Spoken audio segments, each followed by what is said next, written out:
नमस्कार। आज दर्शकों का बहुत स्वागत है। आपके साथ मैं हूं चित्रा त्रिपाठी। उम्मीद है सब लोग बहुत अच्छे होंगे। अब से कुछ देर पहले हमने राजस्थान के रण को लेकर दंगल में चर्चा की है। राजस्थान में अब इलेक्शन करीब आ रहा है। कुल लोकसभा की 25 सीटें हैं, 200 सीटें विधानसभा की हैं और उसको जीतने के लिए पूरा जोर बीजेपी ने लगा दिया है। कांग्रेस पार्टी लगा रही है, दूसरे दल बेनीवाल साहब हमारे साथ जुड़े हुए थे, उनकी पार्टी भी लगा रही है। तो इस बार राजस्थान के रण में किसका होगा मंगल, किसके लिए जारी रहेगा दंगल, ये देखना महत्वपूर्ण होगा।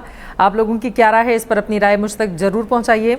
बाकी आप क्या सोचते हैं वो भी बताइए। और बीच में एंकर चैट के बीच में आप सभी के लिए एक सवाल होगा। सही जवाब देने वाले को एंकर चैट के हमारे प्लेटफॉर्म पर जगह मिलती है।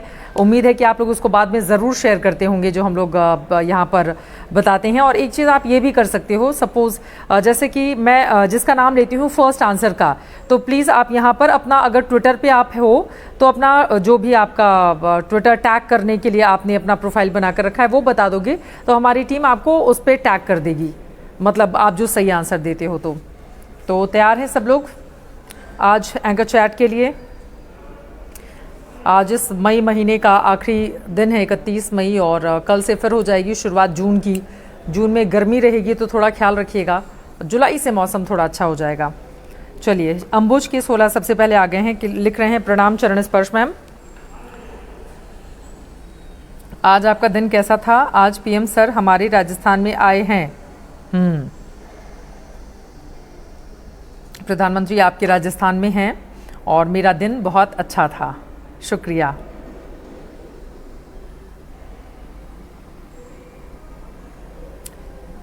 आनंद प्रजापति कह रहे हैं, मैम दिल्ली में महिलाएं सुरक्षित नहीं हैं। साल में 2 बार दिल्ली में ऐसी घटनाएं हुई हैं।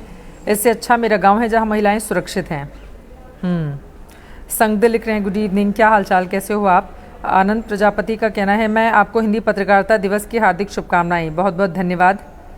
सुखदेव गर्ग जी हमारे साथ हैं, वो लिख रहे हैं, टुडे राइट टाइम पर मैं आ गई। हाँ, आपने बिल्कुल सही कहा, new colour dress. Sukhdev Garg ji पूछ रहे हैं, कह सकते हैं थोड़ा सा तो नया है, कम पहना है मैंने इसको, तो आप कह सकते हैं।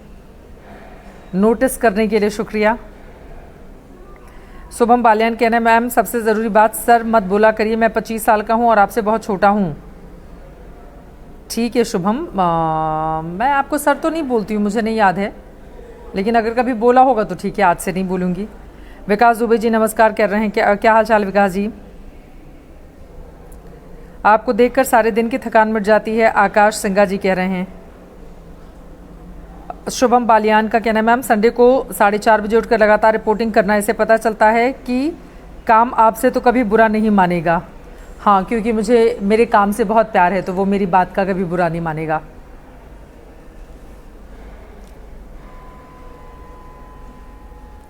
शुभम बालियान, मैम वाट लगाती चित्रा त्रिपाठी, शो का नाम आईना दिखाती चित्रा त्रिपाठी हो तो कैसा रहेगा? और ये डेली क्यों नहीं आता? जिस टीम ने इसको डिज़ाइन किया था तो उस टीम ने ये नाम दिया था। मेरे पास जब ये नाम आया तो मुझे बहुत अच्छा लगा, क्योंकि बिल्कुल अलग सा नाम था। तो मुझे लगा कि ठीक है, हर नाम पे बहस हो सकती है, लेकिन मुझे लगा कि अच्छा नाम है। और वो नोटिस भी हो गया बहुत ज़्यादा, वाट लगाती। लोगों ने मुझे ट्रोल भी किया, बहुत सारे लोगों ने तारीफ़ भी की। एक्चुअली उसका कंटेंट बहुत अच्छा है। उसमें हम एक ऐसे मुद्दे को चुनते हैं जो टीवी पे बहुत कम दिखाई देती है, क्योंकि वो डिजिटल प्लेटफॉर्म है। तो टीवी और डिजिटल दोनों का कंटेंट बिल्कुल अलग अलग होता है। तो उस पर हमने किया। और मणिपुर की पूरी स्टोरी आप लोग भी देखिएगा, मैंने अपने ट्विटर पे, फेसबुक पे शेयर किया है, तो आप लोग भी ज़रूर देखिएगा कि मणिपुर में अगर हिंसा भड़की तो उसके पीछे की सबसे बड़ी वजह कौन कौन सी रही।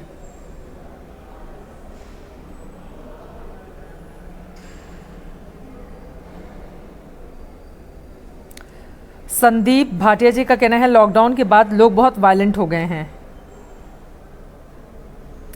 शुभम बालियान, मैम आप मुजफ्फरनगर कई बार आ चुकी हैं, लास्ट ईयर आपने राकेश टिकैत का इंटरव्यू किया था, मैं आपसे नहीं मिल पाया था। शशि बिहानी हमारे साथ आ गई हैं, क्या हालचाल शशि, कैसे हो आप?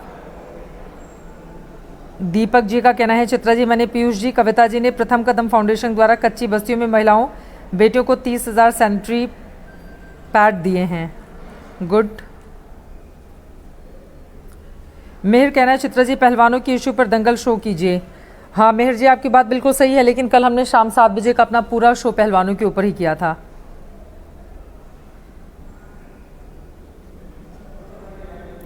कपिल पाटीदार का कहना है, अगर मोदी जी के आने से इलेक्शन की हवा बदल जाती तो 2018 में ही सरकार बन जाती बीजेपी की।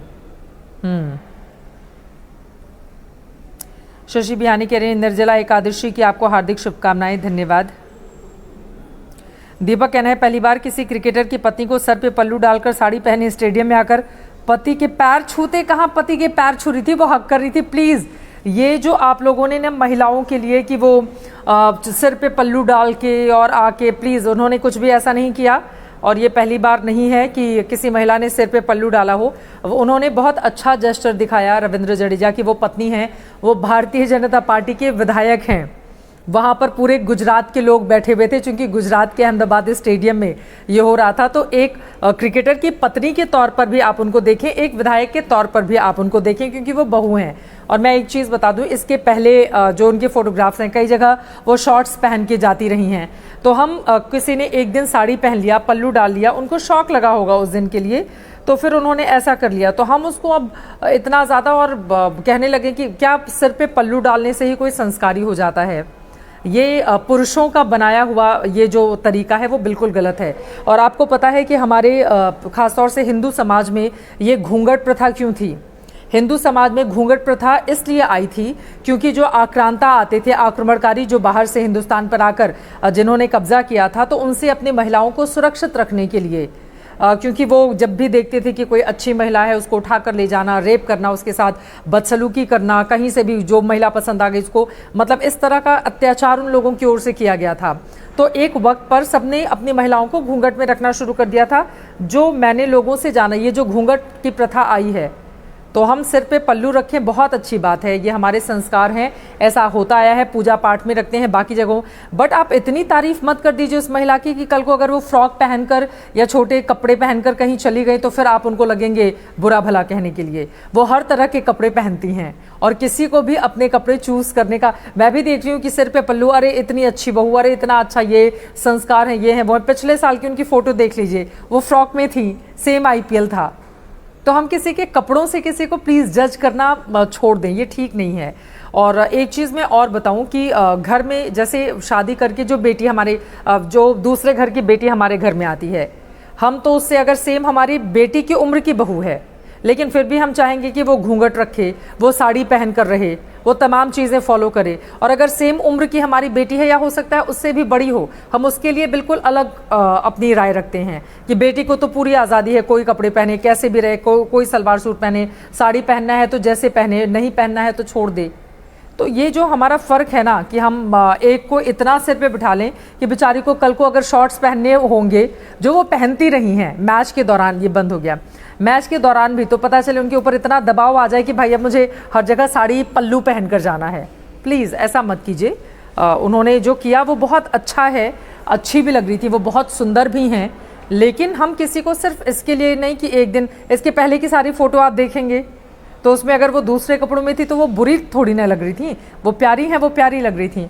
और जो अगर महेंद्र सिंह धोनी की पत्नी ने अच्छा सा फ्रॉक पहन कर रखा हुआ था, अच्छी सी ड्रेस थी उनकी, तो इसका मतलब ये तो नहीं हुआ कि साक्षी संस्कारी नहीं है, या दूसरे तमाम क्रिकेटर की। इवन वो हिजाब वाला भी बहुत फ़ोटो शेयर हो रही है, एक महिला हिजाब में है और किसी क्रिकेटर की वाइफ है, मैं नहीं बता पा रही हूँ, और एक जडेजा की वाइफ। तो दोनों को ही कि ये देखिए दो अलग अलग धर्मों की महिलाएं बहुत संस्कारी। अरे भाई, जो सिर पे हिजाब नहीं रखता है या जो सिर पे पल्लू नहीं रखता है वो क्या संस्कारी नहीं होता है? और इतनी गर्मी में 1.5 लाख 2 लाख लोगों के बीच में ज़रूरी है सर पे पल्लू रखकर हम अपने आप को गर्मी से परेशान करें? हम प्लीज़ इन चीज़ों के प्रति थोड़ा सा अपना दिमाग लगाएं। वो हमेशा अलग अलग ड्रेस पहनती रहती हैं। इस बार बीजेपी की वे विधायक चुनी गई हैं, अभी जो इलेक्शन हुए थे दिसंबर में, उसके बाद यकीनन एक पॉलिटिकल पार्टी की विधायक का कपड़ा और उसको देखने का नज़रिया सोसाइटी का वो डिफरेंट होता है। तो वो गई, वो बहुत प्यारी लग रही थी, सर पे पल्लू रखा, वो बहुत सुंदर भी लग रही थी। कई बार हम लोग भी पूजा पाठ में बैठते हैं सर पे पल्लू रख के, या कई बार ऐसा होता है कि कोई अगर आपके इन लॉज फैमिली की ओर से कोई आ गया तो आप पल्लू रख लेते हो रिस्पेक्ट में। बट इतना थोप मत दो कि पता चले कि कोई आ रहा है तो हम सर पे पल्लू रखें। अरे भाई छोड़ दो, मतलब इतनी तारीफ मत कर दो कि वो महिला एकदम मतलब इस दबाव में आ जाए फिर अपने बाकी के जो कपड़े उन्होंने खरीद रखे हैं वो नहीं पहन पाए। अब मैं आ जाती हूँ यूट्यूब के, हमारे बहुत सारे दर्शक हैं भाई आज तो यूट्यूब पर।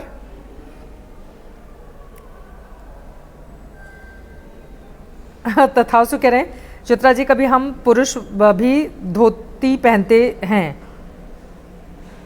जिसको जो कंफर्ट लगे, साड़ी पहनिए, धोती पहनिए, जिसको जिसमें अच्छा लगे आप वो पहनो।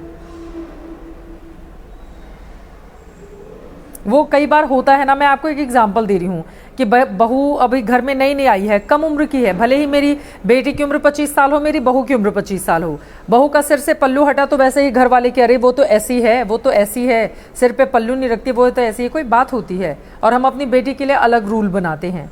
तो प्लीज़ हम उनको वैसे जीने दें जैसा वो चाहती है। उनको सिर पे पल्लू रख के खुशी मिलती है तो उनको बिल्कुल रखने दें, लेकिन सिर पे पल्लू नहीं रख के अगर वो कंफर्टेबल है तो उनको छोड़ दें। जज करना कपड़ों के हिसाब से छोड़ दें।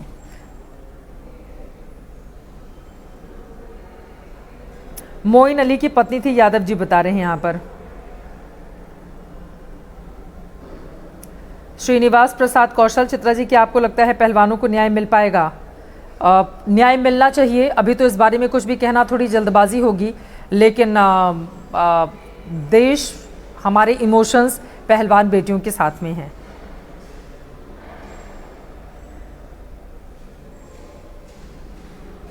खान साहब पूछ रहे हैं आप बहुत क्यूट हो, क्या राज है इसके पीछे? आज तक की मेकअप की टीम।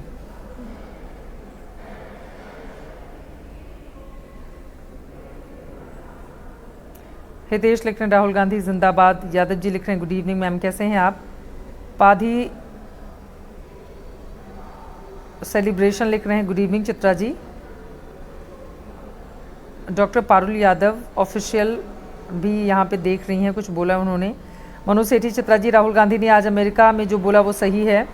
हितेश कह रहे हैं मैं आपका फ़ैन हूँ, शुक्रिया। मनोज सेठी, चित्रा जी जय जिनेंद्र। जय जिनेंद्र सर। एम के शुक्ला, चित्रा जी नमस्कार। राजस्थान में बीजेपी क्या वापसी करेगी मैम? अभी तो कुछ कहना मुश्किल है, लेकिन राजस्थान की सत्ता ये बताती है कि वहाँ पर हर 5 साल में सरकार बदल जाती है। तो क्या इस बार वहाँ पर ये जो रिवाज परिपाटी चली आ रही है, क्या कांग्रेस उसको क्या करेगी, कंटिन्यू कर पाएगी या क्या करेगी? अपनी सरकार रिपीट कर लेगी या परिपाटी मोदी के नेतृत्व में, वहाँ पर स्थानीय नेता भी हैं कई बड़े इनके, तो उनके नेतृत्व में क्या जीत जाती है, देखना होगा।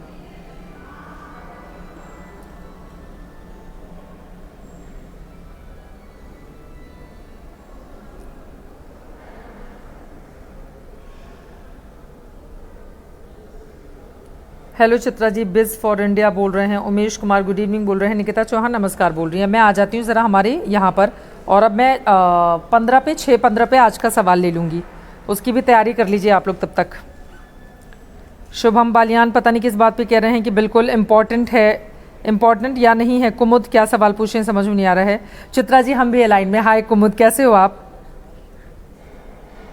Chitra ji please share some memorial 2018 Jabalpur. Shashank ji मैं वहाँ पर गई थी कौन बनेगा मुख्यमंत्री कार्यक्रम करने के लिए, और बहुत अच्छा था। मध्य प्रदेश के लोग तो बहुत सम्मान देते हैं, स्नेह देते हैं, तो मैं सबकी आभारी हूँ। फिर आऊँगी। चित्रा जी बेकार के झमेले में क्यों पड़ी हैं? कौन सा बेकार का झमेला? पूरा लिखो आप। कृति प्रजापति, हेलो मैम। हाय कृति, क्या हाल चाल?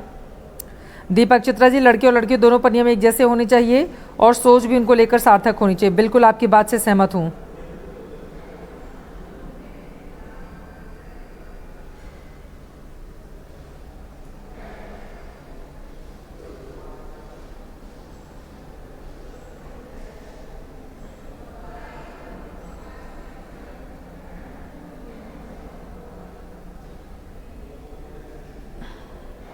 शशांक वाजपेयी प्रणाम कर रहे हैं, कैसे हो आप? मैं बिल्कुल ठीक हूँ।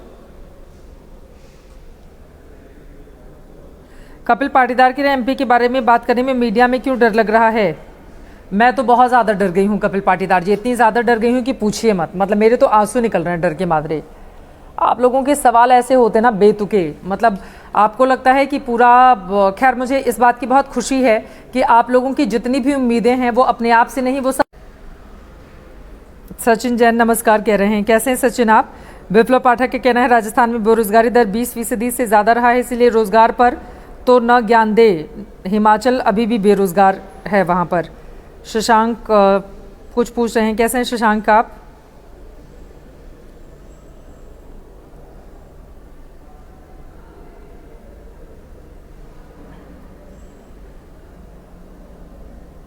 कुमुद, आपके सवाल मुझे नहीं दिखाई दे रही। चित्रा जी नमस्कार के बाद उसके बाद राजस्थान में क्या रहेगा वो मुझसे पूछ रही हैं। राजस्थान में जनता जिसको चुनेगी वही रहेगा। कमल का कहना है आज मेरा मेकअप सच में बहुत अच्छा हुआ है। बहुत बहुत शुक्रिया। मेकअप आर्टिस्ट विकास है, मैं उनको जाकर बोल दूंगी।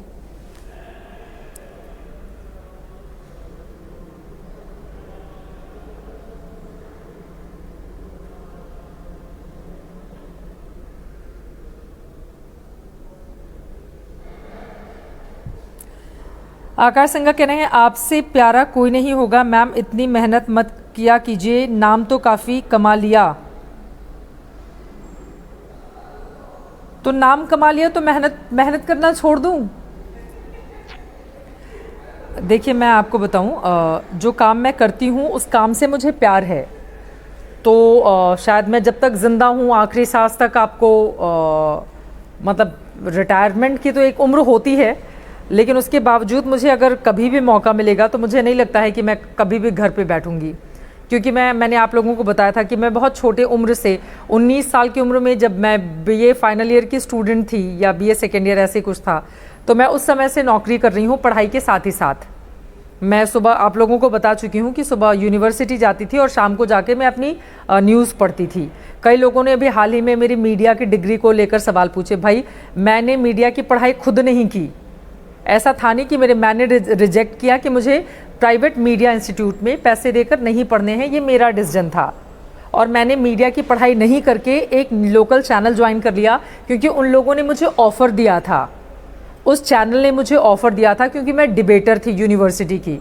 मैंने फर्स्ट पोजीशन अर्जित की थी ऑल इंडिया रैंक में, तो मैं अच्छी हिंदी बोलती थी, इसलिए उन लोगों ने मुझे ऑफ़र किया था कि तुम हमारे चैनल में काम करो। मेरी बहुत कम उम्र थी, मैंने बस चूँकि जो पैसा आएगा उससे गाड़ी का पेट्रोल निकल जाएगा, इस सोच में मैंने चैनल ज्वाइन कर लिया।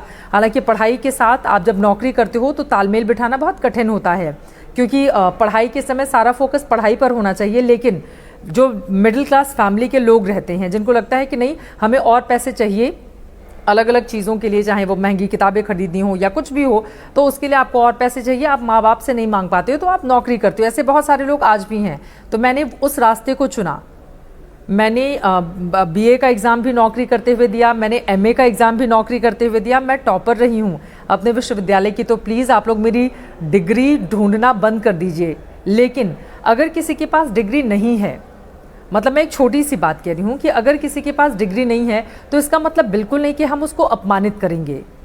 किसी के पास डिग्री इसलिए होती है क्योंकि उसकी फैमिली का बहुत बड़ा रोल होता है।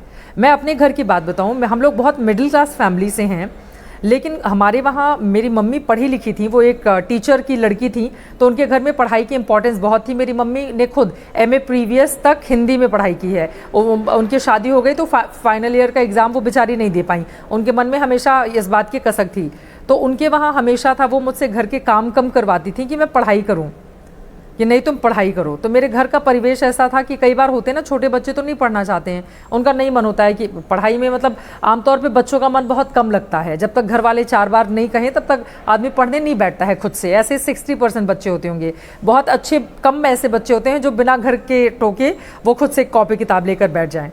तो मेरे साथ भी सेम था कि मेरी मम्मी का रोल बहुत रहा है हम लोगों को पढ़ाई लिखाई करवाने में। इवन मैं जब जॉब करने लगी थी उस समय भी था कि नहीं, मैंने जब एमए टॉप कर लिया फिर मेरी पढ़ाई छूट गई। उसके बाद मेरी मम्मी का फ़ोन आने लगा कि नहीं पीएचडी करो, नेट क्वालिफाई करो। मैंने कहा मम्मी अब तो नौकरी लग गई है, अब तो छोड़ दो, टाइम नहीं मिलेगा पीएचडी और नेट क्वालिफाई करने के लिए। मतलब आपको बहुत बड़ा हिस्सा अपने जीवन का देना पड़ता है। और तब तक मैं नेशनल चैनल में मेरी जॉब लग गई थी। तो नेशनल चैनल में नौकरी करते हुए आप नहीं, मतलब बहुत मुश्किल होता है कि आप इस तरह से, वो भी गोरखपुर यूनिवर्सिटी में, मतलब वो वहाँ, मैं यहाँ दिल्ली और नोएडा रहता तो फिर भी थोड़ा सा सोचा जा सकता था। तो उनका बहुत दबाव था मेरे ऊपर कि मैं पीएचडी करूँ, मेरे नाम के आगे डॉक्टर लगे। तो ये उनकी ख्वाहिश थी, वो मुझे बार बार प्रेशराइज करती थी। और फिर मैं पढ़ती हुई चली गई, एमए तक पढ़ा, उसके बाद नौकरी लग गई नेशनल चैनल में। तो फिर मेरे लिए संभव नहीं था, तो पढ़ाई छूट गई। अदरवाइज़ हो सकता है मैंने थोड़ा एफर्ट किया होता तो मेरे पास पीएचडी की भी डिग्री होती और डॉक्टरेट भी लगा होता डॉक्टर नाम के आगे। इसका मतलब ये है कि इसमें मेरी फैमिली की भूमिका है। इसका मतलब ये नहीं कि मुझे बड़ा अच्छा लगता था कि मुझे पढ़ना है, मैं अच्छी थी पढ़ने में। लेकिन तो हम कभी भी, अगर किसी के पास डिग्री नहीं है तो उसका मजाक उड़ाना छोड़ दें। डिग्री आपकी फैमिली की परिस्थितियों पर निर्भर करता है। आप खुद सोचो, जो बहुत गरीब घर के बच्चे हैं, छोटे छोटे घरों में जो बहुत गरीब घर के लोग हैं, उनके लिए किताब कॉपी तक इकट्ठा करना मुश्किल होता है। वो स्कूल में पढ़ाई करने जाते हैं, वहाँ पर मिड डे मील, मैं तो कवरेज के लिए गई हुई हूँ बहुत सारे स्कूल में, बहुत सारे छोटे छोटे बच्चे इसलिए आते हैं क्योंकि उनके घर में अच्छा खाना नहीं बनता है। मिड डे मील का अच्छा जो खाना बनता है उसमें कई बार अंडे मिलते हैं, कई बार मीठी खीर मिलती है, कई बार कुछ और खाना मिलता है, अलग अलग मेन्यू होता है। तो बहुत सारे ऐसे बच्चे हैं जो मिड डे मील के खाने के लिए स्कूल तक आते हैं, उनके घर की परिस्थिति ऐसी नहीं होती, जबकि पढ़ाई मुफ्त है, कपड़ों के लिए भी पैसा दिया जा रहा है, यूनिफॉर्म के लिए भी, लेकिन घर की परिस्थिति ऐसी नहीं है। सबको नहीं पता शिक्षा का महत्व क्या है। तो कई बार ऐसा होता है कि सब में टैलेंट तो भगवान ने जब पैदा किया उतना ही दिया, लेकिन घर की परिस्थिति नहीं होती है ऐसी कि वो कितना पढ़ाई करता है या कितना पढ़ाई नहीं करता है। तो प्लीज़ हम जब भी किसी को जज करें उसकी डिग्री के आधार पर कतई जज नहीं करें, क्योंकि डिग्री में जितनी भूमिका हमारी है उससे कहीं ज़्यादा भूमिका हमारे माता पिता की है और उन टीचर्स की है। और घर की परिस्थिति ऐसी अगर नहीं है कि आप पढ़ाई लिखाई कर सकें, या आप घर की परिस्थिति मान लीजिए नहीं है, आपको 12वीं के बाद नौकरी करनी पड़ेगी, तो आप नौकरी करोगे, आप कैसे पढ़ाई करोगे? घर की परिस्थितियों से बहुत कुछ निर्भर करता है, आपके माँ बाप से बहुत कुछ निर्भर करता है। तो प्लीज़ ये जो दिमाग में अक्सर मैंने देखा है कि बहुत सारे लोगों को डिग्री को लेकर मजाक उड़ाते हुए, अब वो फैमिली का रोल है उसमें। फैमिली के पास पैसा है, भेज देंगे, बड़े इतने सारे प्राइवेट इंस्टीट्यूट चल रहे हैं, पैसा दो, आप जाओ वहाँ पर अटेंडेंस लगाओ, पढ़े कितना नहीं पढ़े, आप मिल ही जाते हैं नंबर, तो बड़े जहाँ पे बहुत ज़्यादा पैसे लगते हैं। ठीक है, ऐसे बहुत सारी जगह हैं। तो हम किसी की भी डिग्री को लेकर, मतलब चूंकि मेरी डिग्री को लेकर क्वेश्चन किया गया, इनके पास तो मीडिया की डिग्री नहीं है, भाई अब क्या करूँगी मीडिया की डिग्री लेकर, ज़रूरत है? कहीं भी मैं गई नौकरी के लिए, किसी ने नहीं मांगा मुझसे मीडिया की नौकरी। मैं लोकल चैनल में काम करती थी, वो वाला मेरा जो DVD बना था एंकरिंग करने का, वो देखकर मेरा हैदराबाद सिलेक्शन हो गया कि हाँ ये लड़की अच्छा बोलती है, टीवी पे ठीक दिखती है। वो वहाँ हैदराबाद में जिस चैनल में काम करती थी उनकी DVD यहाँ दिल्ली वालों को दिखाई, बोले हाँ ये लड़की अच्छी बोलती है। तो डिग्री किसी ने मांगी नहीं तो मुझे भी डिग्री लेनी ही पड़ती मीडिया की ना। तो ये है बस कि उसकी ज़रूरत मुझे नहीं महसूस हुई, मैं आ गई। लेकिन अगर किसी के पास नहीं है तो प्लीज़ हम उसको जज नहीं करें उसकी डिग्री के आधार पर। मेरी नानी 5वीं तक पढ़ी थी, मेरी दादी बिल्कुल नहीं पढ़ी थी, क्योंकि मेरी नानी के घर वाले बड़े संपन्न थे। वो गोपालगंज में मैंने आपको बताया कि वो लोग बड़े संपन्न लोग थे, फैमिली भी उनकी पॉलिटिकल बैकग्राउंड की थी, बहुत ज़मीन ये सब। तो उनको उस ज़माने में, मेरी नानी सोचिए अभी वो 80 की साल की उम्र में उनकी जान गई है, तो 80 में से आप 16 साल की उम्र में उनकी शादी हुई थी, तो आप माइनस करके देख लीजिए उस समय उनको 5वीं तक उनके घर वालों ने पढ़ाया होगा, तो कितनी बड़ी बात होगी, क्योंकि उनके घर वाले साधन संपन्न थे। मेरी दादी बिल्कुल, मतलब उसको कुछ नहीं आता था, वो एक अक्षर तक नहीं पढ़ पाती थी, क्योंकि उसकी फैमिली का नहीं था माहौल ऐसा। तो पढ़ाई लिखाई हमेशा आपके घर पे किस तरह का माहौल है, किस तरह की परिस्थितियाँ हैं, आप कहाँ रहते हैं, बहुत हद तक इन चीज़ों पर निर्भर करती है। तो हम किसी को डिग्री के आधार पर जज करना बिल्कुल छोड़ दें। और अब आ जाते हैं, इतने ज्ञान के बाद मैंने आज कुछ ज़्यादा ही बोल लिया, अब आ जाते हैं आज के हमारे सवाल पर। आज का हमारा सवाल है, गौर से सुनिए, बिल्कुल गौर से। राजस्थान पर आज मैंने डिबेट की, तो मैंने सोचा कि राजस्थान को लेकर ही आज मैं आप सभी से सवाल पूछूंगी। तो आज का हमारा सवाल है, राजस्थान के पहले मुख्यमंत्री का नाम बताइए। आज का हमारा सवाल है, राजस्थान के पहले CM का नाम बताएं। तो आ जाइए अपने जवाब देने के लिए।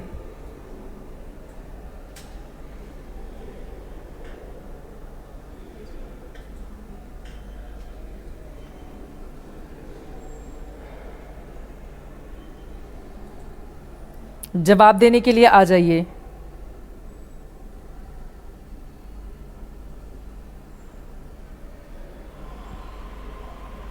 वाह वाह, जवाब आ गया, वेरी गुड।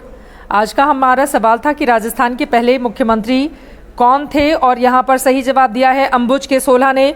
जोरदार तालियां अंबुज के लिए, कंग्रेचुलेशन, आपका जवाब बिल्कुल सही है। अंबुज के 16 ने बताया है हीरा लाल शास्त्री राजस्थान के पहले मुख्यमंत्री थे। वो पेशे से शिक्षक थे, उनका राजनीति में प्रवेश हुआ, राजस्थान के वो पहले मुख्यमंत्री बने। संस्कृत के बड़े प्रकांड वो विद्वान थे, उनको बहुत संस्कृत के बारे में नॉलेज थी। वो हीरालाल जोशी थे, लेकिन संस्कृत में शास्त्री की उपाधि मिलने के बाद फिर उनका नाम हीरालाल शास्त्री हो गया। तो ये बिल्कुल सही जवाब है आपका अंबुज के 16 जी। और अब मैं उनके बारे में थोड़ी जानकारी दे देती हूँ। हीरालाल शास्त्री राजस्थान के पहले मुख्यमंत्री। 30 मार्च 1949 को संपूर्ण राजस्थान का गठन हुआ था और 7 अप्रैल 1949 को इन्हें राजस्थान का पहला मुख्यमंत्री बनाया गया था। दिलचस्प बात यह है कि 26 जनवरी 1950 तक इनका पद नाम प्रधानमंत्री था, लेकिन संविधान लागू होने पर यह पद नाम बदलकर मुख्यमंत्री हो गया। तो अंबुज के 16 कांग्रेचुलेशन, बिल्कुल सही जवाब आपकी ओर से दिया गया है। और मैंने आपको बताया कि किस तरह से 21 साल की उम्र में ही संस्कृत में शास्त्री की उपाधि इन्होंने हासिल कर ली थी। इसके बाद हीरालाल जोशी हीरालाल शास्त्री बन गए थे। और अब मैं आ जाती हूँ लोगों पर जिन्होंने अंबुज के 16 के बाद सही जवाब दिया है। आनंद प्रजापति 2nd नंबर पर, प्रमोद जैन 3rd नंबर पर, निधि व्यास 4th नंबर पर, हीरालाल हनुमान जी सूरत बता रहे हैं 5th नंबर पर, शुभम बालियान बता रहे हैं सही जवाब। इसके बाद राजेश सैनी सिद्धार्थ गिरी ने भी जवाब दिया है सही। ललित शर्मा जी का भी सही जवाब है, शुभम बालियान का भी सही जवाब है। तो ये इन लोगों का सही जवाब है। बाकी लोगों ने बहुत बड़ी तादाद में आज गलत जवाब दिया है। तो आज का अच्छा था क्वेश्चन, इसी वजह से सबको नहीं पता था। तो हीरालाल, हीरा से हीरा याद रखिएगा, लाल बहादुर शास्त्री से हीरालाल शास्त्री याद रखिएगा। तो बड़ा आसान है कि राजस्थान का मुख्यमंत्री कौन, तो हीरालाल शास्त्री। अच्छा, अब मैं अपनी बात को यहाँ पर विराम देना चाहूँगी। जल्दी से मैं कुछ और टिप्पणी यहाँ पर ले लेती हूँ। एक लोगों ने, किसी ने लिखा था, तो आप कहती हैं कि